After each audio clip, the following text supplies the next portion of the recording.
요한이 세례받으러 나오는 무리에게 이르되 독사의 자식들아 누가 너희에게 일러 장차 올 진노를 피하라 하느냐. 그러므로 우리에게 악한 열매를 맺고 속으로 아브라함이 우리 조상이라 말하지 말라. 내가 너희에게 이르노니 하나님이 능히 이 돌들로 아브라함의 자손이 되게 하시리라. 이미 도끼가 나무 뿌리에 놓였으니 좋은 열매 맺지 아니하는 나무마다 찍혀 불에 던져지리라. 우리가 물어이르되 그러면 우리가 무엇을 하리까? 대답하여 이르되 옷 두 벌 있는 자는 옷 없는 자에게 나눠줄 것이요 먹을 것이 있는 자도 그렇게 할 것이니라 하고 세례도 세례를 받고자 하여 왔으되 선생님이 우리는 무엇을 하리까 하매 이르되 부가 된 것 외에는 거두지 말라 하고 군인들도 물어이르되 우리는 무엇을 하리까 하매 이르되 사람들에게서 강탈하지 말며 거짓으로 고발하지 말고 받는 긍휼을 족한 줄로 알라 하니라. 아멘. 여기 있습니다. 하나님 아버지, 사람의 만족을 위한 것이 아니지만 사람의 구원을 위하여 주신 말씀입니다. 하나님께서 가장 기뻐하시는 바 오늘 우리에게 주신 말씀이니 이 말씀이 주신 대로 증거되고 또한 증거된 대로 믿게 되고 믿는 대로 살아서 하나님이 기뻐하시는 열매, 우리의 산 재물됨이 나타나게 하여 주시옵소서. 예수님의 이름으로 기도하옵나이다. 아멘. 오늘 말씀에서 만일에 좀 부족한 것이 발견되면 다음에 다시 한번 전하기로 하고요. 오늘 말씀 우리 한번 순서대로 차례대로 한번 보도록 하겠습니다. 자, 요한이 외쳤어요.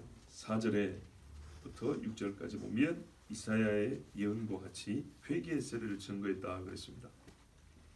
그러자 이 소리를 듣고 또 세례 준다 소리 듣고 많은 무리가 요한에게 나오기 시작했습니다. 먼 길을 달려온 사람들이죠. 가서 보신 분들 많죠. 얼마나 멀리 걸어왔을지. 그런데 이 성의와 수고만 생각하더라도 당장 한꺼번에 물에 다 들어가라 해가지고 단체 세례를 줄 법한데 요한이 오는 사람들에게 아주 크게 꾸짖었습니다. 뭐라 그랬습니까? 독사의 자식들아 그랬습니다. 와, 이 사람들이요 분명 아무것도 모르고 기이한 인간이 있다 해서 온 게 아니고 회개의 세례를 증거한다는 거 알고 왔거든요. 이사야 예언과 같이 외치는 자가 있다는 거 알고 왔단 말이에요. 분명 목적의식을 가지고 온 사람들인데도 불구하고 우리 이렇게 박대할 수 있는가? 굉장히 인간적으로 말이죠 좀 심하다는 생각이 듭니다. 좋게 타일러 될 것을 저만큼 오고 있는데 그만 오게 하면서 독사의 자식들아 이렇게 말했어요. 이 사람들이 유대인으로서 나온 겁니다. 유대인들입니다. 종교적 위험이 큽니다. 감수하고 온 겁니다. 요한에게 나아간다는 것은 자기들에 있어서는 기존에 있었던 종교적 기득권이 있었거나 또는 뭔가 이전에 있던 자기의 삶의 관습을 버리겠다는 뭔가 작정이 있지 않고서는 나오기 어렵습니다. 그렇게 나왔는데도 불구하고 요한이 꾸짖었어요. 그리고 들어보니까 여전히 잘못 생각하고 있다는 말입니다. 당신들이 오지 않은 사람들에 비하여서는 옳은 생각을 가지고 왔지만 그렇다고 해서 거기서 조금 더 와서 나에게 세례받기에는 부족한 것, 잘못된 것, 이게 삐뚤어져 있는데 이걸 바로잡지 않으면 나에게 오는 의미가 전혀 있지 아니한 뭔가 흠결이 큰 것이 너희 속에 있다 이런 말입니다. 그런데 그 심각성을 독사의 자식이라고 말했으니 이거는 정말 끔찍하고 아주 큰 일이었던 것이죠. 이 태어나서 한 번도 못 들어본 소리, 독사의 자식들아. 우리 같으면 어떻게 했을까요? 아이 참 하고 돌아갔겠죠. 이 사람들 돌아가지 않았어요. 여러분 여기서 뭐 독사의 종류가 뭐냐 그런 거 따질 필요 없습니다. 꼭 이거 한국 사람들은 살모사를 생각해봐 이러면서 또 한 10분 가는데 그럴 필요 없습니다. 사탄 자식이란 말입니다. 한마디로 사탄 자식이란 말이에요. 한국 사람식으로 해서 어미를 물어 죽이는 살모사같이 그런 놈들이라는 거요. 그 속에 못된 것이 들어있다는 거 이렇게 볼 게 아니라 여러분 창세기 3장을 생각해야죠. 여자의 후손과 뱀의 자식이 싸운다 그랬잖아요. 유대인들에게서 뱀의 자식 하면은 바로 이 말씀이 떠오른 겁니다. 메시아를 만나고자 했지만 너희들은 메시아 죽일 놈들이다 이런 말이죠. 조금 더 신학적인 소견이 있는 사람 같으면 이 소리가 그렇게 들린 겁니다. 장차 너희가 메시아를 죽일 놈들이다 이렇게 들리는 거예요. 그러니까 이거는 그냥 욕설에 비할 바가 아니라 저주의 말입니다. 저주의 말. 마귀 새끼, 사탄의 자식. 와. 그러면 이 사탄의 자식이 남은 게 뭐죠? 그렇죠. 하나님의 진노밖에 없죠. 그래서 말하고 있어요. 장차 올 진노를 누가 너희 보고 피하라 하더냐? 이런 의문문은 어떤 뜻입니까? 너희는 하나님의 장차 내릴 진노를 받아 마땅한 놈들이다 그 말입니다. 창세기 3장에 여자의 후손과 뱀의 후손이 원수가 되고, 여자의 후손이 원수니까 하나님의 원수죠. 하나님의 원수는 죽이시죠. 이 무지막지한 생각도 못했던 저주를 자기들 나름대로는 종교적 열심과 경건성을 가지고 나왔는데 오자마자 된통 한 대 맞았어요. 그래서 이 사람들이 간 것이 아니고 요한에게 질문을 했습니다. 물론 이 사람들이 뱀의 자식이라는 말뜻을 종말론적 관점으로 이 뭡니까 적그리스도와 예수님의 이 마지막 싸움이라든지 말할까요, 우리가 지금 보고 있는 이 실제로 경험하고 있는 약한 영들과의 싸움, 뭐 여기까지는 몰랐다 하더라도 분명한 것은 자기가 구원을 얻지 못하고 하나님의 백성이라 하지만 하나님의 원수로 지금 판단되고 있다는 것은 확실하게, 누구보다 확실하게 깨닫게 되었습니다. 자, 이랬을 때 이 사람들이 궁금해하고 충격에 빠져 있을 때 요한이 이들에게 한마디 더 합니다. 그러므로 회개에 합당한 열매를 맺고 속으로 아브라함이 우리 조상이라고 말하지 말라 그랬습니다. 아브라함이 우리 조상이 아니라는 겁니다. 혈통은 분명히 우리 조상 맞지만 이건 무슨 뭐 드라마의 출생의 비밀보다 더 충격적인 이야기죠. 너희가 속으로 제 아무리 아브라함의 자손을 해봐야 너희는 이때로 가면 너희 메시아를 죽일 놈들이다.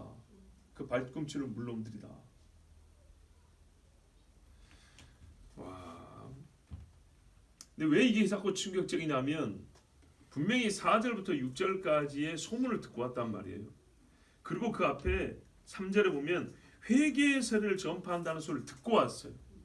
그걸 듣고 온 사람들이니까 회개의 세례를 받겠다고 지금 온 사람들인데도 불구하고 그냥 저기 제사장 따라서 아직도 그냥 율법만 달달 외우고 있는 사람들이 아니라 이 회개 세례라는 당신은 신식 복음을 듣겠다고 나왔는데도 불구하고 차라리 안 나왔으면 안 들었을 소리, 출생의 비밀을 듣게 되고 장차 장래에 있을 일을 듣게 되었으니 그것도 지옥 간다는 소리 아닙니까?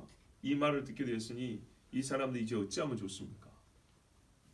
그래서 요한이 방도를 가르쳐 준데 속으로 아브라함이 우리 조상이라 소리 하지 말고 회개에 합당한 열매를 맺어라. 그러니까는 진짜 회개에 이르러야 된다. 그 말입니다. 자, 여기서요. 이 무리가 유대인이라는 것이 일단 확인되었습니다. 분명히 아브라함의 자손 그랬죠. 아브라함의 자손이라는 소리는 유대인만이 할 수 있는 고유한 이름입니다. 율법을 가진 언약 백성이라는 겁니다. 그리고 그것이 자기들의 구원받음의 절대적 의미를 가진다고 생각했기 때문에 아브라함의 자손 이걸 붙들었던 것이고 요한은 여러 가지 유대인의 특권 의식 중에 딱 그 한 가지를 꼬집었습니다. 아브라함의 자손이라는 것, 그것 가지고 너희들이 하나님 앞에 구원받을 수 없다라는 것을 딱 꼬집어서 얘기했습니다. 예수님도 삭개오에게 그렇지 않습니까? 오늘 이 집에 구원이 이르렀으니 이 사람도 아브라함의 자손이로다 그랬어요. 갈라디아서에도 어떻게 됩니까? 그리스도의 것이 되면 아브라함의 자손이 된다 그랬어요. 너희가 아브라함의 자손이면 아브라함의 행사를 할 것이거늘 아브라함과 같이 믿음의 행위가 나타나야 되는데 없으니 너희가 무슨 놈의 아브라함의 자손이야 하면서 예수님이 또 꾸짖은 적이 있죠. 그러니까는 아브라함의 자손이라 이 말, 아브라함이 우리 조상이라는 말은 이미 구원을 받아놓은 당사인 것처럼 생각이 쉬운데 요한은 이거를 부정해 버렸습니다. 그러니까는 끈이 끊어진 겁니다. 지금 있는 끈을 2겹, 3겹으로 할 수 있는 게 아니고 끊어졌기 때문에 다시 잇는 작업부터 해야 되겠죠. 그런데 그 잇는 작업, 아브라함보다도 더 확실한 끈이 뭐냐 했더니 회개인데, 이 회개의 끈을 연결하기 위해서는 회개에 합당한 열매가 있어야 된다 했습니다.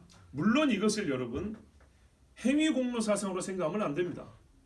회개라는 것은 분명 믿음의 전제가 되어야 합니다. 믿음이 회개로 연결되고 그 회개가 참이라는 것은 행위로 나타난다는 의미입니다. 그러니까 이 사람들에게는 이 믿음의 이해가 부족했거나, 그러니까 이 전반적인 이해가 부족했거나, 아니면 행위하고는, 그러니까는 자기들이 믿음으로 회개의 세례를 받는다는 것이 하나님 앞에서 어떻게 해야 완전한지를 모르고 있는 그런 상태로 나왔고, 여전히 아브라함이 우리 조상이다라는 어떤 구원론에 있어서 좀 잘못된 인식을 가지고 있었던 겁니다. 그것을 이제 요한이 한꺼번에 고쳐주려고 하니까 이 두 가지를 함께 말했어요. 회개에 합당한 열매를 맺어야 하고, 속으로 아브라함이 우리 조상이라고 말하는 것은 아무 쓸데없다 그랬습니다. 자, 어쨌든 간에 이 사람들이 회개의 세례를 듣고 왔기 때문에 죄에 대한 양심의 가책이 있었고, 이 죄의 문제를 해결하고자 했던 것은 분명합니다. 그렇지만 그것으로는 부족이 있기 때문에 아브라함의 자손이라는 안정감은 깨어져야 했고, 세례만 받으면 아브라함의 자손의 부족분을 채워서 하나님의 구원에 이를 수 있을 것이라는 식의 기대는 아주 잘못된 중요한 것을 빼먹은 견함 있는 믿음이었습니다. 왜 구원 이야기 나오냐면 6절에 보면 모든 육체가 하나님의 구원하심을 보리라 했기 때문에 회개의 세례와 구원이 직결되어 있습니다. 그러니까 이 사람이 나온 것은 결국 구원 때문에 나왔고, 구원에 있어서 회개의 세례가 필요하다는 것을 알고 나왔습니다. 회개의 세례와 구원과의 관계는 안 했지만 아브라함의 자손이라는 믿음과 구원과의 관계라든지 회개가 구원에 이르기 위해서는 무엇이 충족되어야 되는지에 대해서는 이건 전반적인 이해는 부족했다는 얘기입니다. 그래서 요한이 이것을 가르쳐줍니다. 조금 다른 각도에서 말하면 회개의 세례라는 신식 신앙까지 확보한 후에 전통으로 가져온 아브라함은 우리 조상입니다는 믿음의 고백을 한다고 해서 하나님께서 오냐 알았다고 받아준다는 게 아니라 이 말입니다. 그러니까는 아브라함이 우리 조상입니다라는 믿음을 이미 갖고 있었고, 그래서 우리는 유대인의 특권이 있다라고 생각했고, 여기에 좀 뭔가 부족한 게 있는데 하고 요한의 세례를 좀 받아볼까 이래서 채워진 것도 아니고, 아니면 요한의 세례를 받고 내가 숨겨놨던 거 있지, 아브라함이 우리 조상이라는 거, 이거를 결합한다고 해서 구원받는 것도 아니고, 아브라함의 자손이라는 건 아무짝에 쓸모없다는 얘기입니다. 예, 이거는 뭐 속으로 감춰놓은 겉으로 되는 건 쓸모없고 하나님 앞에 회개가 있어야 된다 이 말이에요. 회개. 그런데 메시아가 온다고 지금 외쳤죠. 그러니까 요한의 말의 앞에 설교들을 잘 생각해 봐야 돼요. 메시아가 온다고 지금 외치는 상황이기 때문에 메시아에 대한 믿음과 회개가 구원이다 이런 말하고 있는 것입니다. 그런데 문제는 메시아에 대한 믿음과 회개가 하나의 구원에 이르는 하나님이 주신 길인데, 이것을 세례라는 의식을 하나 치르면 이게 통으로 얻어지는 걸로 생각하는 것이죠. 그래서 요한이 말합니다. 회개에 합당한 열매를 맺어라. 이것이 필요했습니다. 회개에 합당한 열매는 회개의 세례가 보증으로서 작용해야 될 객관적 사실입니다.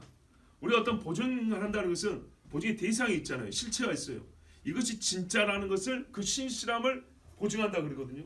이 세례는요, 무언가를 보증하는 거예요. 그게 뭐냐 하면 정말로 하나님께서 받으실 만한 회개가 있었다, 하나님께서 받으실 만한 믿음이 있다는 것을 보증하는 게 세례입니다. 그렇기 때문에 회개에 합당한 열매는 혈통으로 아브라함의 자손이라는 사실보다 비교할 수 없이 중요했습니다. 회개에 합당한 열매를 맺는 일이 구원에 필수적이고 또 지금 시급했기 때문에 요한은 진노의 심판에 근접한 백성의 상태를 독사의 자식들아 이렇게 말한 겁니다. 그러니까 이게 미뤄서 될 일이 아니고요, 지금 듣고 있는 현재로부터 일어나야 될 일이기 때문에 당장에 그냥 독사의 자식들 하면서 하나님의 임하는 진노를 내가 어떻게 피할 거냐 하면서 정말 벼락 같은 소리를 때렸던 것입니다. 그리고 이 일이 심각하고 급하다는 것을 9절에 한 번 더 비유적으로 말합니다. 이미 도끼가 나무 뿌리에 놓였으니 좋은 열매 맺지 아니하는 나무마다 찍혀 불에 던져지리라 그랬어요. 이 사람들이 알고 있던 것보다 훨씬 상태가 심각합니다. 시간이 얼마 안 남았습니다. 도끼가 나무 뿌리에 놔 있다잖아요. 들고 찍어버리면 됩니다. 어느 나무가고 찾을 것도 없고 도끼를 갈 필요 없고 다 끝났고 이제 한 번 들어서 찍으면 끝나는 겁니다. 바로 근접해 있습니다. 메시아가 오신다는 사실이 허용된 시간이 다 되었다는 뜻이라는 것도 우리가 알아야 됩니다. 좋은 쪽으로만 생각할 게 아니고 회개의 기회가 이제는 없다라고 생각해야 됩니다. 구원의 길이 열렸다는 뜻이면서 동시에 돌이킬 수 있도록 허용된 시간이 다 되었다는 뜻이 메시아가 왔다는 말입니다. 여러분, 요한의 설교나 예수님의 설교나 그 앞부분이 똑같잖아요. 기뻐하라 천국이 가까이 왔느니라. 아니죠. 잘 보세요. 천사들이 베들레헴에 있는 목자들이 와가지고 외친 소리는 기쁜 소리였어요. 오늘날 너에게 기쁜 소식을 전한다. 분명히 그랬어요. 그래서 우리가 복음이라고 굿뉴스라 그러잖아요. 그런데 막상 굿뉴스가 와가지고 외친 소리는 회개하라 천국이 가까이 왔다 했어요. 심층적으로 보면 이 소리가 굿뉴스가 맞는데 표면적으로 볼 때 완전 상반되잖아요.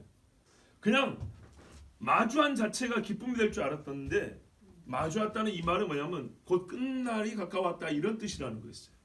근데 그 끝날이 가까울 때 숨겨놓지 않냐고 하나님이 친히 자신을 드러내어서 보여줬으니 우리에게 또 굿뉴스가 되는 것이죠. 알려줬으니까 말이죠. 자, 기뻐하라 천국이 가까이 왔느니라고 훨씬 더 어울릴 것 같지만 성경은 예수님과 요한은 회개하라 천국이 가까이 왔느니라 외쳤습니다. 왜 그렇습니까? 천국이 가까이 왔는데도 불구하고 회개 안 하면 끝이기 때문입니다. 예수님이 왔는데 얼굴을 보고서도 믿지 아니하면 이 사람들은 구원의 소망이 전혀 없습니다. 이스라엘의 상태는 도끼가 나무 뿌리에 놓여 있는 상태입니다. 성경대로 오십시오. 곧 마지막 때도 마찬가지입니다. 주님 오실 날이 가까웠다는 말은 성령이 부어지고 막 은사가 충만하게 나타난다 로고만 생각하지 말고 그날이 언제일지 모르는데 정말 이 세상에 존재하는 모든 사람에게 구원에 이를 수 있는 기회, 회개에 허용된 시간이 다 되었다라고 생각을 해야 합니다. 그러니까 우리의 구원의 완성이 왔다 하고 즐거워하면서 동시에 어찌하면 좋은가? 이제 우리가 하나님께 돌아갈 시간이 이것밖에 남지 않았구나 하고 통곡해하는 이 두 가지 사건이 우리에게는 다 필요한 것입니다. 누가복음 13장 5절에서 9절에 보면 예수님이 실로암 막내가 무너져서 죽은 사람들에 대하여 제자들이 물으니까 이렇게 대답하세요. 너에게 이르노니 아니라 너희도 만일 회개하지 아니하면 다 이와 같이 망하리라. 이에 비유로 말씀하시되 한 사람이 포도원에 무화과 나무를 심은 것이 있더니 와서 그 열매를 구하였으나 얻지 못한지라. 포도원 지기에게 이르되 내가 3년을 와서 이 무화과 나무에서 열매를 구하되 얻지 못하니 찍어버리라. 3년. 나무에게 3년이면 주어질 만큼 기회를 다 준 겁니다. 어찌 땅만 버리게 하겠느냐. 대답하여 이르되 주인이여 금년에도 그대로 두소서. 내가 두릅하고 걸음을 줄이니 이후에 만일 열매가 열면 좋거니와 그렇지 않으면 찍어버리소서 하였다 하시니라. 말하자면 이 마지막 한 번의 기회를 얻은 이 사람들입니다. 요한이 한 번의 기회를 더 가질 수 있도록 깨달을 수 있도록 지금 외쳐주었습니다. 근데 이때도 듣지 않냐면요. 우리가 전에 들은 대로 어떤 사람들은 예수님의 말씀을 듣고 아멘하고 나왔고 그렇지 않고 예수님을 버리고 떠나간 사람이 있었는데 이 사람들 중에 물론 처음 예수님을 만난 사람도 있겠지만 전에 세례 요한을 만났던 사람들은 요한의 세례를 받은 거로 예수의 말씀을 받아들였다. 이 말씀이 분명히 있습니다. 어떤 일이 있었던 겁니까? 회개의 세례를 받고 회개에 합당한 행실을 사는 중에 예수님을 만난 거죠. 그래서 그 사람들이 예수의 말씀은 거슬릴 것이 아니고 우리가 메시아를 만났다 하고 이어졌던 겁니다. 그리고 그렇지 않았던 사람들은 이 세례를 무시하고 또는 거부했던 사람들은 역시나 예수님을 만날 때도 예수님을 미워하고 죽이기까지 했습니다. 그 중에 배도자도 있고 중간에 다시 돌아온 사람도 있겠지만 우리가 전체적으로 보면 그렇게 크게 대별이 됩니다. 이만큼 급한 사정이 이스라엘이었고요. 이것을 일러준 사람이 선지자요 최초의 사도라고 할 수 있는 세례 요한이었습니다. 그러면 이제 어떻게 해야 되죠? 좋은 열매 맺으라고 했는데 그것이 뭡니까 도대체? 이게 중요하죠. 그것이 무엇인가?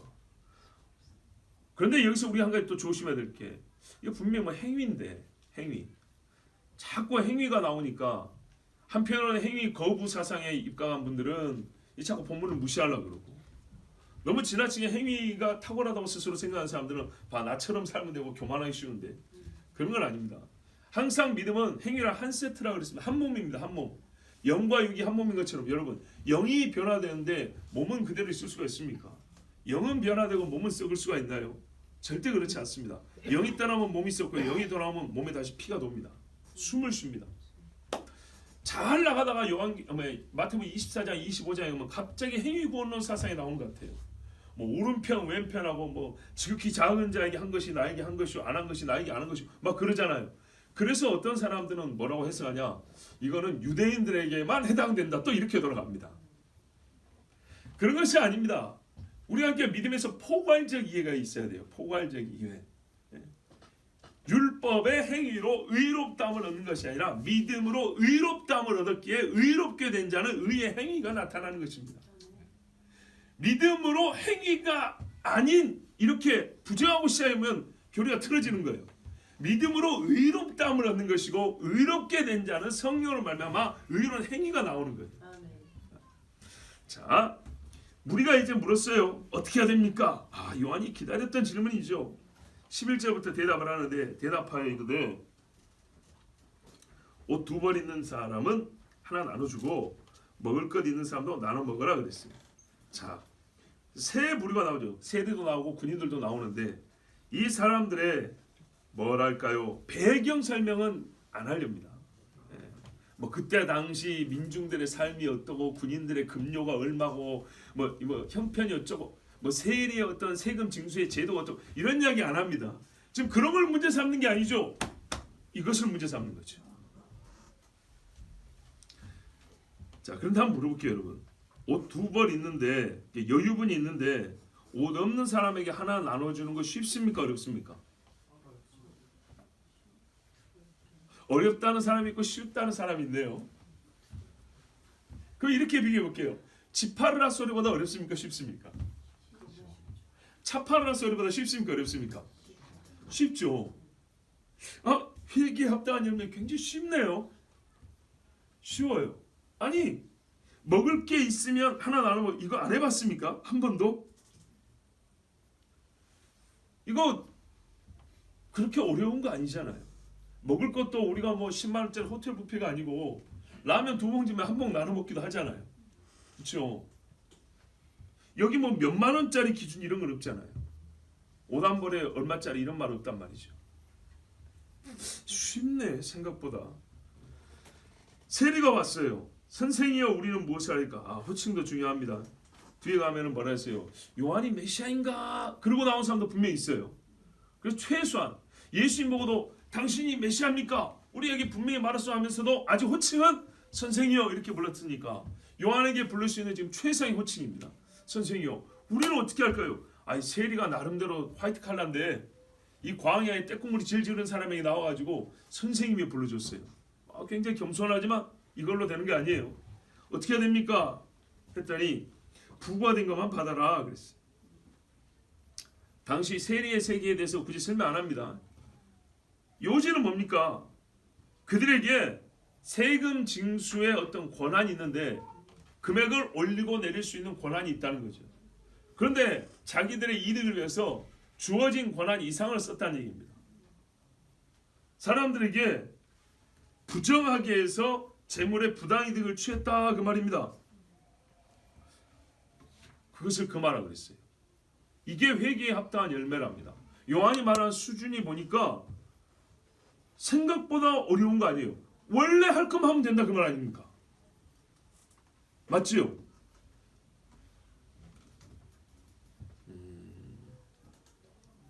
백성들에게 한 말이나 세리에게 한 말이나 부정한 일을 멈추라는 것입니다. 또는 이웃을 사랑해라 그 말입니다.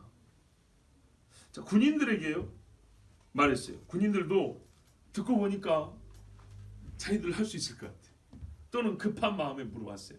우리는 어떻게 하겠습니까? 해야 됩니까? 그랬더니 사람에서 강탈하지 말고 거짓으로 고발하지 말고 받는 급료를 족한 줄로 알아. 그랬어요. 군인들 하니까 바로 로마 군인 생각하면 안 됩니다.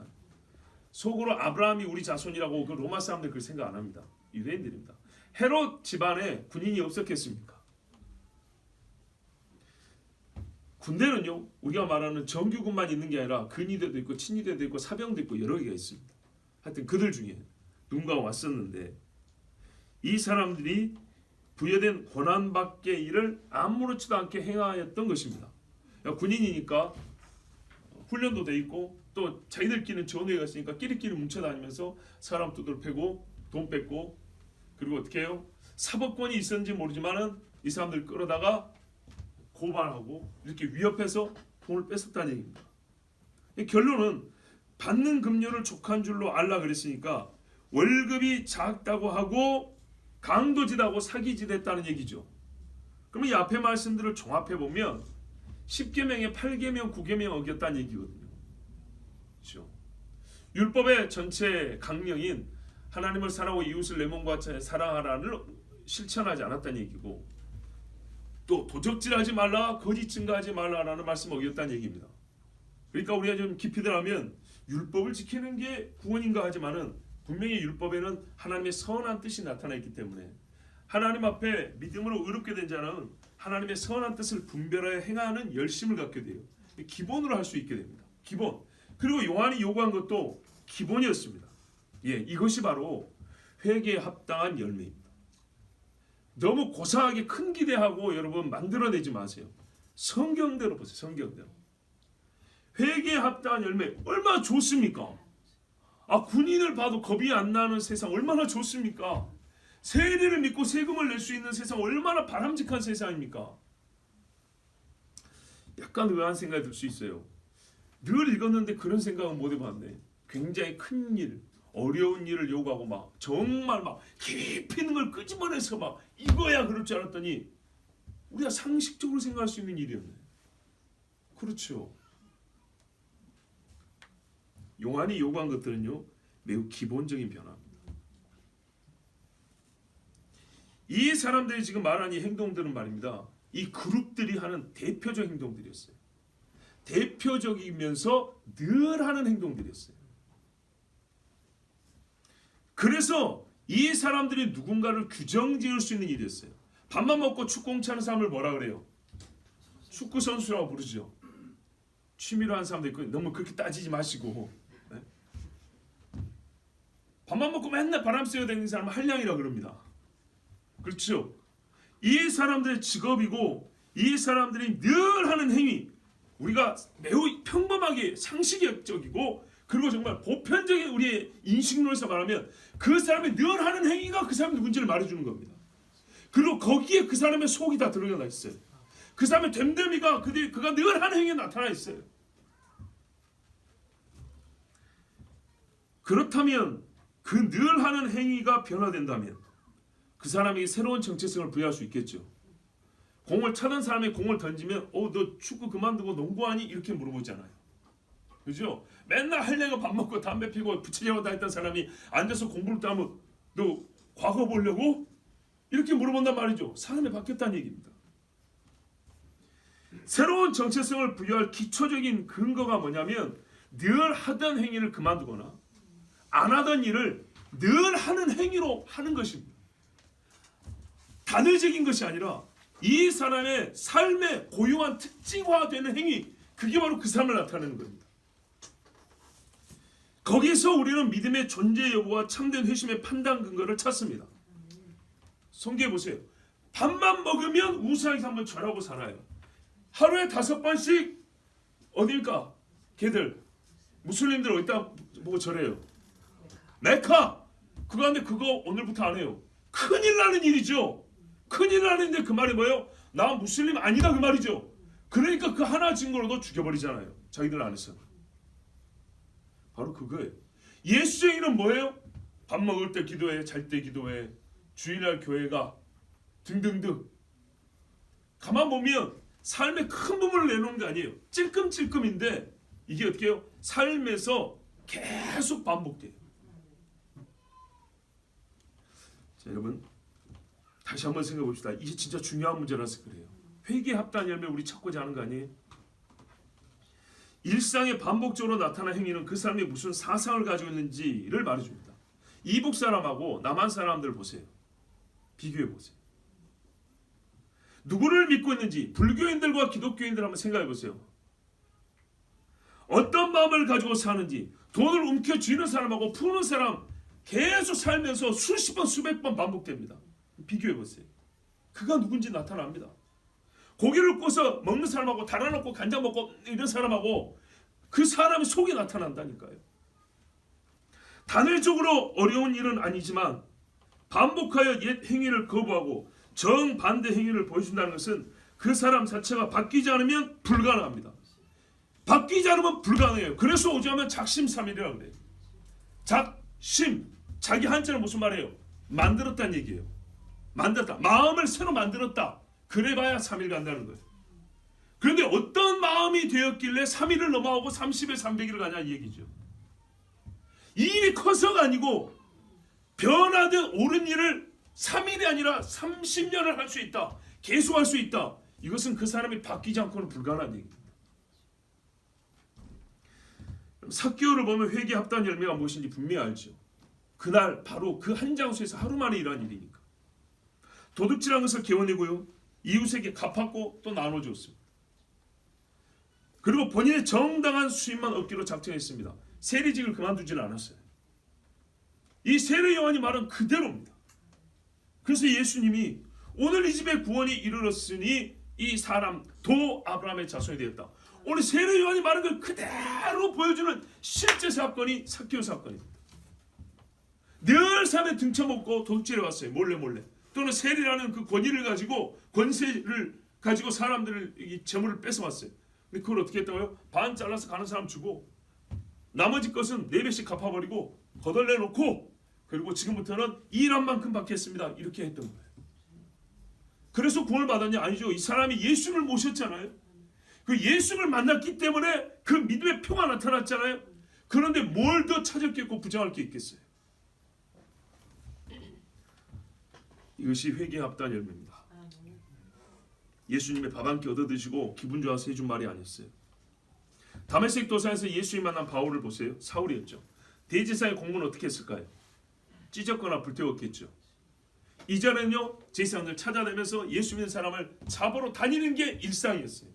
근데요 지금의 일상은 어떻게 바뀌었어요? 그날부로 회개하고 금식하고 복음을 전하는데 대제사장에게 축복받고 나왔던 사람이 아나니아라는 무명한 사람이 예수 이름으로 안수해 주는 것을 받았어요.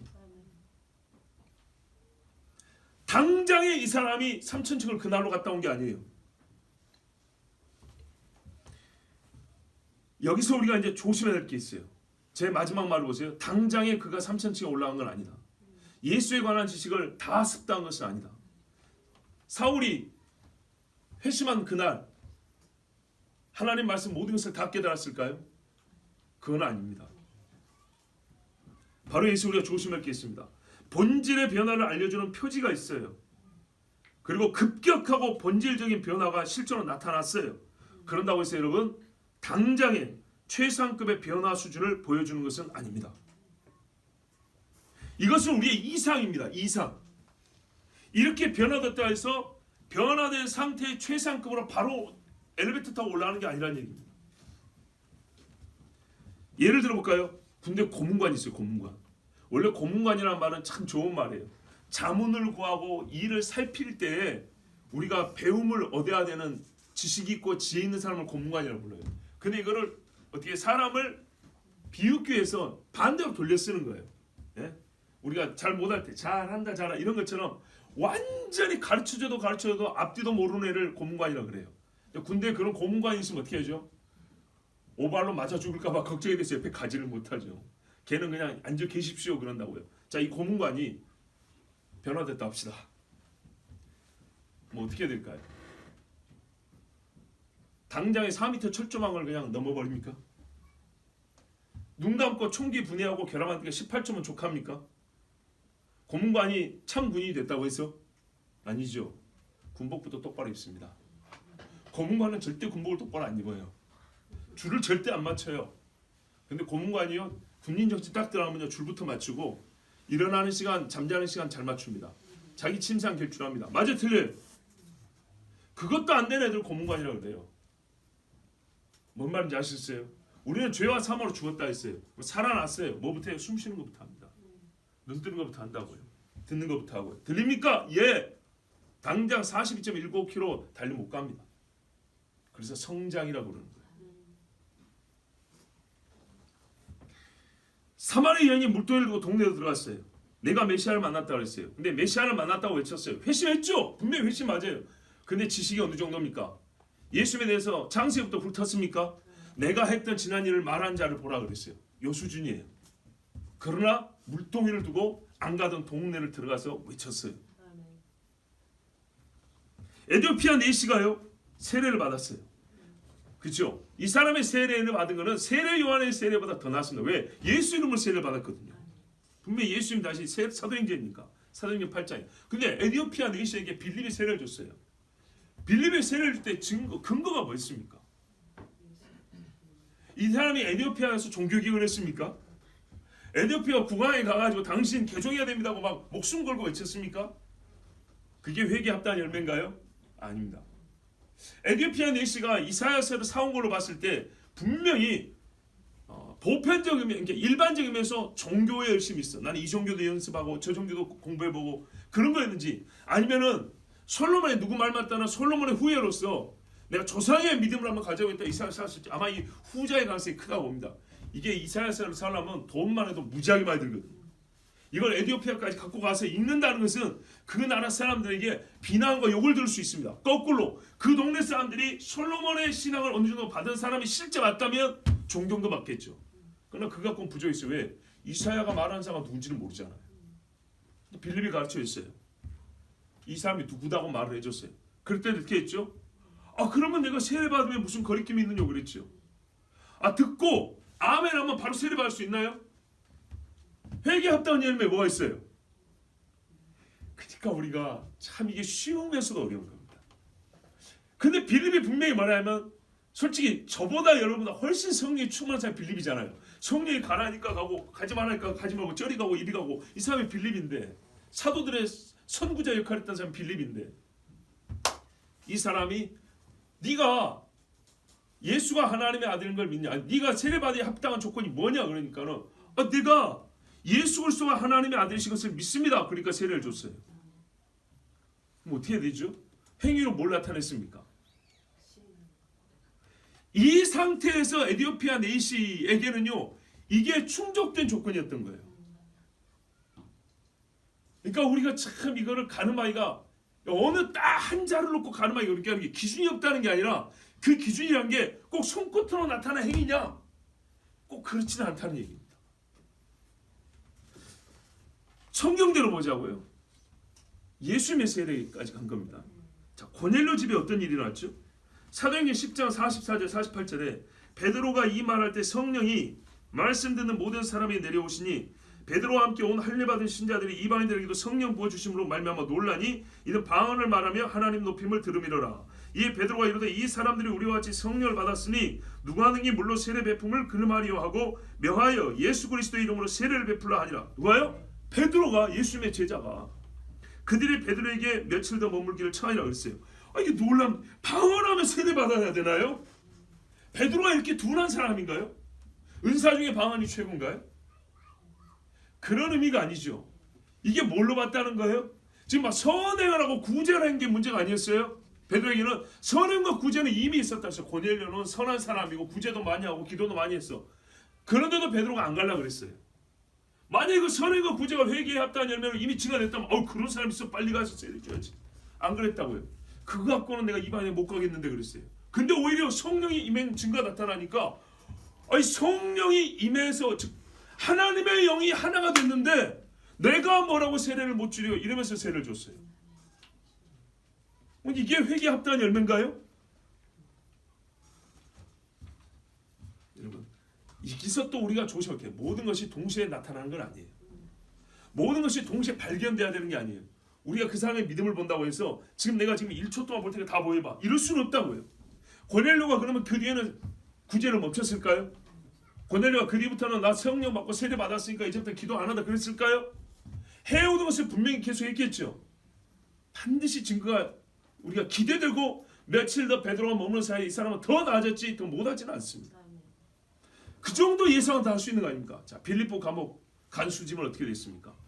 그날 밤에다 세례를 받았는데 간수가 등불을 날라가며 뛰어들어 무서웠다며 바울과 시라 앞에 엎드리고 그들을 데리고 나가 이르되 선생들이여 내가 어떻게 하여 구원을 받으리까 하거늘 이르되 주 예수를 믿으라 그리하면 너와 내 집이 구원을 받으리라 하고 주의 말씀을 그 사람과 그 집에 있는 모든 사람에 전하더라. 그 밤 그 시각에 간수가 그들을 데려다가 그 맞은 자리를 씻어주고 자기와 그 온 가족이 다 세례를 받은 후 그들을 데리고 자기 집에 올라와서 음식을 차려주고 그와 온 집안이 하나님을 믿음으로 크게 기뻐하니라. 그렇구나. 음식 차려준 것이 회개 합단 열매구나. 그것이 아닙니다. 보세요. 우리가 내가 어찌하면 구원을 받으리까 할 때 주 예수를 믿어라. 그래야만 너와 내 집 구원을 얻는다 그랬어요. 그럼 우리 집으로 갑시다 하고 데려갔어요. 때린 게 미안해서가 아니라 미안한 마음도 있지만 오늘 이 본 일로 말미암아 이들이 전한 예수가 진짜구나 라는 그것을 가지고 거기에 대해서 자기가 해야 될 일, 이 맞은 사람을 치료해 주는 일, 이 기본적인 행위부터 했어요. 근데 한편 고관들이 알면 이 사람은 징계받을 일이죠. 누가 주 예수를 함부로 끌고 나가서 자기 집에 다시 데려온단 말이에요. 근데 이 정도로 이 사람은 그 집안 사람들이 그날 밤에 그럼 그 집안 사람들은 뭔데요? 자다가 일어나서 설교 들은 것밖에 없지요. 근데도 하여튼 다 믿고 세례받았다 했어요. 그렇다면 우리가 성경대로 보면 뭐냐면 이 사람들이 보인 건 다 회개 합단 열매였다는 얘기입니다. 그런데요 행위가 안 보이는데요. 그러니까 제가 아까 말씀드린 거예요. 동시에 다 발견할 생각하지 말라고. 성경이 일어난 일련의 사건 중에 한 토막 한 토막을 적어줬지 전반적인 일을 다 보여준 건 아니라고요. 영화 예고편을 보면 이런 일이 있었구나 하고 실제로 보면 예고편하고 좀 다르죠. 왜요? 왜? 예고편 보고 다 알아버리면 누가 본편을 보겠어요. 하나님 말씀에 단편을 보고 이것이 다라고 말할 수 있는 게 있고요. 이것은 그 전체 중에 일부분이라고 볼 수 있는 게 있어요. 지금 무슨 말이냐면 여기서 세례받은 사람들은 세례를 받을 때 회개 합당한 열매가 나타난 자 있고 회개를 받을 세례를 줄 때 세례 준 자가 분명히 이 사람의 현재는 믿음이 있어서 이 믿음이 진실되기 때문에 우리가 말하는 믿음의 표징이 나타날 거라고 믿고 세례도 준다는 말입니다. 그리고 실제로 그게 나타난 사람들이기 때문에 성경에서 이 사람이 뒤에 배도했다거나 위선이었다거나 속았다거나 이런 말을 하지 않냐고 계속 믿음을 가지고 신앙생활을 했다는 것을 우리에게 암암리에 암시하에 가르쳐주고 있습니다. 바로 이 점에서 우리가 끊어지지 않고 중단되지 않은 근심이 있어요. 이 사람은 거듭났으나 미숙하고 부족한 사람인가? 아니면 열심히 있지만 실제로 아직 회심하지 않은 자인가? 이것이 우리 끝없는 고민의 공동체적 근심입니다. 어떤 사람은 빼어나게 보이는 회개의 열매가 있지만 위선적일 수도 있어요. 아나니아 사피라 보세요. 바나바하고 외형은 똑같아요. 그러나 이 사람들은 가짜였죠. 데마는 어떻게 됐습니까? 데마 바울을 얼마나 잘 속였는지 골로새서에 보면 사랑을 받는 의사 누가와 또 데마가 너에게 문안하느니라. 누가와 동격으로 쓰여져 있고 빌리본스에 보면 또한 나의 동역자 마가 아리스타고 데마 누가 데마 여기 쓰여져 있습니다. 근데 디모데 후서하니까 데마는 이 세상을 사랑하여 나를 버리고 데살로니가로 갔고 이랬어요. 이 세상을 사랑하여 사역 때문에 간 게 아니에요. 바울이 속았네요. 데마는 세례 안 받고 바울과 동행했을까요? 한번 생각을 해보세요. 가룟 유다는 어떻습니까? 많은 이가 진리의 말씀을 거부하고 예수님을 떠날 때 베드로가 한 말 그리고 예수님의 응답을 보세요. 요한복음 6장에 보면 많은 사람이 내가 하늘에서 내려온 떡이요 하니까는 이 말씀을 어렵다고 떠났어요. 떠날 때 예수님이 12명한테 물어봅니다. 딱 12명한테. 예수께서 12제자에게 이르시되 너희도 가려느냐? 시몬 베드로가 대답하여 주여 영생의 말씀이 주께 있사오니. 잘 보세요. 우리가 내가 아니고 우리가 누구에게로 가오리까? 우리가 주는 하나님의 거룩하신 자인 줄 믿고 알았사옵나이다. 예수께서 대답하시되 내가 너희 12를 택하지 아니하였느냐? 그러나 너희 중에 한 사람은 마귀니라 하시니. 이 말씀은 가룟 시몬의 아들 유다를 가리키심이라. 그는 12 중에 하나로 예수를 팔 자르라 그랬어요. 이 중에 한 사람 가짜가 있었어요. 근데 제자들이 몰랐어요. 그럴 수도 있는 겁니다. 3년을 다니는데 모를 수도 있는 거예요. 이런 가짜도 있어요. 분명히 진리의 말씀으로 떠날 때 나도 떠나있습니다 안 가고 붙어 있었다는. 근데 왜 이 사람 안 떠났죠? 돈 때문이었죠. 아니 더 부자들을 따라다니지 그럼. 요한복음 12장 4절 6절에 제자 중 하나로서 예수를 잡아줄 가룟유다가 말하되 이 향유를 어찌하여 300데나리온에 팔아 가난한 자들이 주지 아니하였느냐 하니 이렇게 말하면 가난한 자들 생각하며 그는 도둑이라 돈꾀를 맞고 거기 넣는 것을 훔쳐가미르라. 계속해 왔죠. 보세요. 늘 하던 일이 그가 누군지를 말해준다니까요. 이 사람은 예수 따르는 재미가 다른 사람의 무리 속에 섞여 들어와서 그 종교적 열심히 있는 것처럼 따라 붙었지만 거기서 신뢰를 얻도록 자기 자신을 가장한 다음에 돈꾀를 맡았어요. 또 셈에 밝으니까 사람들이 맡겼겠죠. 얼마나 밝은지 세리보다 밝았던 모양이에요. 그러니까 향유 딱 보고 얼마나 값이 나와버리죠. 그러니까 이 돈꾀를 맡았는데 수시로 빼갔어요. 이게 예수님 말이에요. 장래성을 보고 말하는 게 아니라 하던 일을 보고 도둑이라 그런 거예요. 늘 그렇게 오던 거였어요. 그러니까 이 향유 부은 여인의 마음에서 하나님을 사랑하고 예수님을 사랑하고 주를 경외하는 마음 전혀 읽어내지 못하고 상관없이 순수하게 정말 순수하게 돈으로 계산하고 이걸 왜 허비하냐 하고 예수님의 마음이 이만큼도 없죠. 허비라고 표현했어요. 듣는 사람 뭐하는 것이. 자, 그런데 한번 여쭤볼게요. 유다가 세례 받았을까 안 받았을까? 요즘 말로 하면 유다는 성찬을 받은 사람입니다. 그러니까 오해하면 안 돼요. 아무나 세례 주면 된다 그런 말이 아니에요. 그런 말도 아니고 속을 수 있다 그 말도 하려는 게 아니에요. 참 어렵습니다 사실. 이 사건을 보면 그 사건 하나에서는 뾰족한 교리를 뽑아내기 쉬워요. 요 한 사건에서는 뾰족하게 딱 하나 돌출되는 그 진리를 찾아내기 쉬워요. 그런데요 인간들이 죄로 뒤죽박죽된 세상 속에 살아요. 그렇기 때문에 우리가 거기서 이 뽑아낸 교리와 진리들을 이것을 통합하여 포괄적으로 질서를 잡는 것은 쉬운 일이 아니에요. 그래도 이 사건에서 예수님이 끝까지 사랑하시라 이것만 빼는데도 안 되는 거예요. 분명한 것이지만 왜 예수님께서 마지막까지 그를 붙들려고 했잖아요. 그렇기 때문에 여기서 이 예수님의 사랑만 뽑아내도 안 되고 도둑놈이 우리 속에 들으시니까 조심합시다 이것만도 아니고 이 모든 것이 다 있는데 오늘 우리가 지금 요한의 이 외침에서 요한의 외침을 한 가지 주제 안에서 우리 이 말씀 살펴본다면 회개 합당 열매 세례 문제입니다. 정말 회개를 위해서는 믿음이 있어야 되고 예수 그리스도에 대한 믿음이 분명해야 되고요. 그 믿음에 합당한 표가 있어야 됩니다. 그걸 회개에 합당한 열매라 그랬습니다. 열매가 분명히 있어야 됩니다. 그러나 그 열매가요 우리에게 가식과 위선으로 나타날 수가 있고 우리가 속아줄 수도 있어요. 또 우리가 스스로 그 열매의 수준을 너무 높인 나머지 세례를 받을 수 있는데도 못 주는 수도 있어요. 왜요? 지금 읽어본 사건들을 보면 대단한 일들이 아니었어요. 그리고 요한이 요구한 것도 뭐예요? 두 번 있으면 하나 나눠줘라 얘기했어요. 복지가가 되라는 얘기가 아닙니다. 세금 받는 제도를 개혁하고 사회 개혁자가 되어야 세례 받는다는 얘기가 아닙니다. 군인들이니까 너희는 지금부터 예수님의 근이 되어야 돼서 예수님을 지켜야 너희는 세례 받을 수 있다. 그런 말이 아닙니다. 매우 양심적인 생활 그것으로 족하다는 얘기입니다. 왜요? 기본적이지만은 사람의 본질이 안 바뀌면 기본도 안 바뀌기 때문입니다. 본질이 바뀌면 기본이 바뀌고 기본이 바뀌니까 그 기초석 위에서 기둥이 세워지고 벽이 쌓아지는 것이죠. 그래서 아주 기초적인 얘기부터 한 겁니다. 그러나요 본질이 안 바뀐 사람은 바로 그 기본적인 일을 안 합니다. 절대 못 합니다. 작심 3일, 작심 5일 교회 한두 번 나가고 못 간다니까요. 처음 갈 때는 와 나도 은혜 받았습니다. 저도요 예수님 만났고요. 근데 몇 주 지나니까 교회 안 와요. 어디 있니? 어제 이 친구랑 놀러 왔는데 이렇게 나온다고요. 말씀을 기쁨으로 받으나 이 세상의 유혹에 빠져가지고 금방 가시밭에서 여기 찌르고 저기 찌르서 꼬꾸라든 풀처럼 꽃처럼 그렇게 되는 겁니다.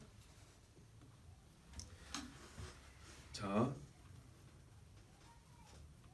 유다는요 도둑놈의 마음을 바꾼 적이 없습니다. 그리고 자주 그 마음을 드러냈었습니다. 제자들은 몰랐을 뿐이지 예수 알고 계셨습니다. 제자들 전부가 아직 미숙하고 모르는 것 투성이고 실망스러운 모습을 많이 보였습니다. 하지만 보십시오. 자기 집과 그물을 버리고 왔습니다. 미숙하다는 게 뭐냐면 버리고 왔지만 우리가 여기서 뭘 더 얻을 수 있겠습니까 하면서 자리 다툼하고 상 받을 생각이 있다는 거죠. 그러나 어떻게 해요? 예수를 따른다는 결정적 변화가 왔습니다. 일어나면 고기 잡고 일어나면 고기 잡고 일어나면 세금 먹고 일어나면 세금 걷고 그렇죠. 일어나면 어떤 놈은 칼로 찔러줄까 이 생각만 하던 사람이 이것들을 버리고 일어나면 예수님 같이 따라오고 같이 뼈 앞에 쳐 있고 같이 말씀 듣고 기도하면 옆에 힘들지만 쪼그라도 앉아 있고, 여러분 이 자체는 엄청난 변화입니다. 그러나 부족합니다. 많이 부족합니다. 그 예수님이요, 너희가 금을 버렸으면 됐다 하고 삼천조 된 게 아니라 매일 가르쳐 있습니다. 꾸짖고 야단치고 가르치고 먹이고 같이 기도하자고 훈련시키고 보여주고. 예수님이 있는 곳에 그들이 함께 있었습니다. 요한을 따르던 자들이 요한이니까 자기 제자로 받아들인 거죠. 세례만 받고 하는 게 아니라 제자 삼은 사람도 있었어요. 이 사람들은 어떤 사람들이었을까요? 보통 세례만 받고 한 사람보다 더 나은 사람들이었겠죠. 근데 그들이 그 모습을 어떻게 해요? 이제 요한에게서 예수님을 그대로 옮겨간 제자가 2명, 3명 있었다 했습니다. 이런 변화입니다.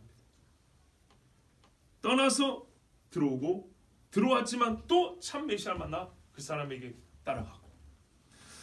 자, 이것이 믿음의 증거에서 예수님의 제자가 되었고 죄자라고 인정을 받습니다. 하지만 같은 외양을 가지고 있어도 다른 목적을 품은 한 사람이 있었으니 그는 유다이고, 이를 조심해야 되지만 우리는 분별력이 약해서 참 알아채기 어렵습니다. 그러므로 먼저 해야 될 건 자기 자신을 보는 것입니다. 어쨌든 위선의 여부라는 것도 일단 변화된 행위가 보인 다음에 판단할 문제 아닙니까? 변화를 했는데 행위가 보이는데 이게 진짜냐 가짜냐. 그러니까는 일단 변화된 행위가 나타나야 됩니다. 이 변화의 외형조차 없다면 이 사람은 회개도 없고 세례도 줄 수가 없습니다. 그렇지만 우리가 다시 한번 주의를 드립니다. 늘 근심과 고민이 있습니다. 다윗은 도덕적으로 사울보다 더 크고 악한 죄를 저질렀습니다. 그러나 그는요, 하나님 마음에 합한 자를 알고, 사울은 도덕적인 죄를 지은 게 아닙니다. 요즘 말로 아주 그냥 편하게 표현하면요, 예배에 믿습니다. 그렇죠? 그 정도입니다. 우리 수백 번, 수천 번 드린 예배 중에 하루 졸 적이 있고, 한 번 그냥 딴 생각하다가 시간 가버린 적 있지 않습니까? 그죠? 한 번 아까운데 하면서 헌금봉투 낼 때 있죠.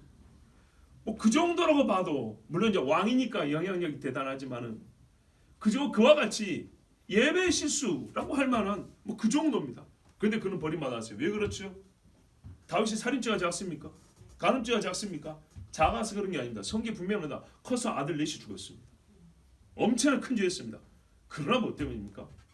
그는 하나님 앞에 변화된 심령이었다. 그래서 그 증거가 뭐였죠? 침상에 젖도록 울었죠. 근데 사울은요, 말 그대로 그래 내가 예배에 미스가 좀 있었을 뿐인데 뭐 하면서 여전히 사무엘 들어서 옆에서 나 좀 옆에 계셔가지고 내 위신 좀 세워주십시오 이렇게 말했어요. 이게요 대단한 사건 아닌 것 같아요. 왜? 그 전만 하더라도 사울과 사무엘이 같이 예배드리고 같이 다녔으니까 뭐 오늘도 여전히 그런가 보다 하지만은요, 늘 있던 그 행위, 반복된 그 행위 안에 사울의 본심이 항상 포함되어 있었는데 나는 여호와를 경외함이 없다 했어요. 그렇습니다. 여러분, 우리가 세례와 또한 회개, 구원 정말 중요한 문제들입니다. 말하자면 우리 그리스도인 됨의 초반부에 확인돼야 되고 있어야 되는 사건들입니다. 그래서 이거를 확실하게 점검해야 됩니다. 사도 요한이 그래서 크게 외쳤습니다. 아무나 세례받을 수 있는 것이 아니고 너희가 뭐라고요? 독사의 자식을 알아야 한다. 즉 독사의 자식은 일어나면 독사의 짓을 하고 일어나면 독사의 짓을 하는데 이 독사의 짓을 바꿔야 된다는 얘기죠. 근데 그것이 뭐였는가 했더니 실제 생활에서는 크건 작건 늘 반복하는 나의 본성을 나타내는 행위들이었습니다. 본성적 변화입니다. 본성적 변화. 그럼 본성적 변화 어떻게 합니까? 그렇죠. 본성을 바꾸는 진짜 회개밖에 없습니다. 진짜 회개한 사람만이 본성적 변화가 나타나고 본성적 변화가 있으니까 본성으로 말미암아 반복된 행위가 바뀌는 겁니다. 그래서 요한은 그것을 확인해 봐야 한다. 그것을 보여야 한다. 이렇게 말했던 겁니다. 그리고 이후에 복음의 시대와 사도의 시대에 볼 때 우리가 봤던 그 많은 사건들은 그 사람들에게는 너무 쉽게 세례를 받는 것 같지만 실제로는 무엇이더라고요? 그 본성적 변화에 합당한 행위와 고백이 분명히 있었던 것입니다.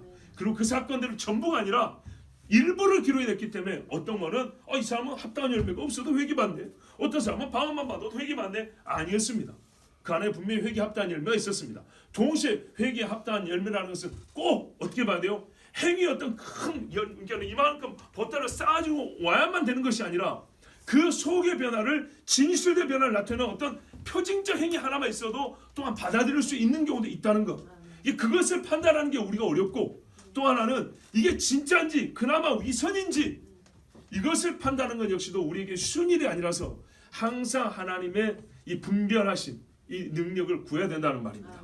그리고 무엇보다 내 자신을 항상 깨어있게 하며 내가 회개에 합당한 열매를 오늘만이 아니라 내일도 끝까지 주님 올 때까지 많은 열매를 맺도록 애쓰는 것이 우리의 도리입니다. 우리 시간 함께 기도하겠습니다.